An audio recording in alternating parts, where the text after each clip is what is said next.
2020 সাল। এই বছরটা আমাদের কাছে একেবারে আলাদা। বছরের শুরুতে আমরা কখনোই ভাবিনি যে এতগুলো মাস আমাদেরকে ঘরবন্দি হয়ে কাটাতে হবে। করোনা ভাইরাস এমন এক মারণ ভাইরাস যার আদলে বদলে গেছে পৃথিবীর চলন গতি। সমস্ত কিছু মারণ ভাইরাসের আদলে ছাড়খাড় হয়ে গেছে, কিন্তু ছুটি পাননি স্বাস্থ্যকর্মীরা। মানুষের স্বার্থে ফ্রন্ট লাইনে দাঁড়িয়ে লড়ে যাচ্ছেন তারা। করোনা যোদ্ধাদের সম্মান জানাতে বাগুইহাটির যুবক সংঘের এমনটাই উদ্যোগ। এই বছর তাদের পুজো 57তম বর্ষে পদার্পণ করেছে। সকলের তরে সকলে আমরা, প্রত্যেকে আমরা পরের তরে। একেবারে এই কথাকেই বাস্তবে তুলে ধরেছে যুবক সংঘ।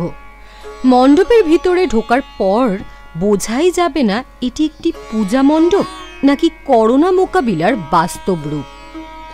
বাড়ি থেকে করোনা রোগীকে বের করছেন স্বাস্থ্যকর্মীরা, সহযোগিতায় আছেন পুলিশ। সেই রোগীকেই হাসপাতালে নিয়ে যাওয়া হচ্ছে অ্যাম্বুলেন্সে করে। সেখানেই জনসাধারণের কথা তুলে ধরছেন সাংবাদিক বন্ধুরা। অন্যদিকে সমাজকে পরিষ্কার রাখতে নিত্যদিন খেটে চলেছেন সাফাই কর্মীরা। পাশাপাশি পেটের তাগিতে কেউ দোকান দিচ্ছেন মাস্ক স্যানিটাইজারের, কেউ বা সব ভুলে বসেছেন সবজি বিক্রিতে। আর মাঝখানে রয়েছেন মহাদেব, যিনি আবারও পৃথিবী থেকে পাপ মুক্ত করতে বিষ পান করে নীলকণ্ঠ হতে রাজি। অর্থাৎ বোঝাই যাচ্ছে করোনা মোকাবিলার এক অনবদ্য ছবি তুলে ধরেছে বাগুইহাটি যুবক সংঘ।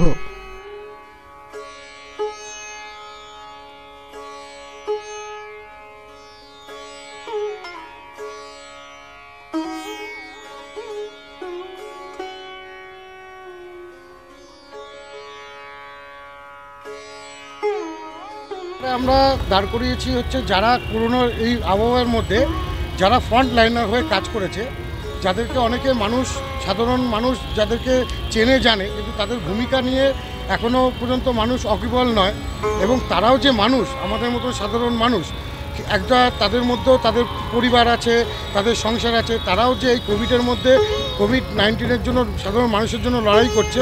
যেমন সাফাই কর্মী যারা আমাদের এলাকাটাকে পরিষ্কার রেখেছে, যেমন পুলিশ কর্মী যারা সামনে দাঁড়িয়ে সমস্ত করোনা পেশেন্টদের বাড়ি থেকে উদ্ধার করে হসপিটাল অবধি পৌঁছে দিচ্ছে, এবং যারা এই করোনা পেশেন্টদেরকে নিয়ে যাচ্ছে, যেমন মেডিকেল ওয়ার্কার্স যারা আছে তারা, এবং ডাক্তার নার্স অবশ্যই যারা প্রতিনিয়ত 24 ঘন্টায় করোনা পেশেন্টদেরকে বাঁচানোর জন্য, আমাদের সাধারণ মানুষকে বাঁচানোর জন্য লড়াই করছে, তাদেরকে তুলে ধরা।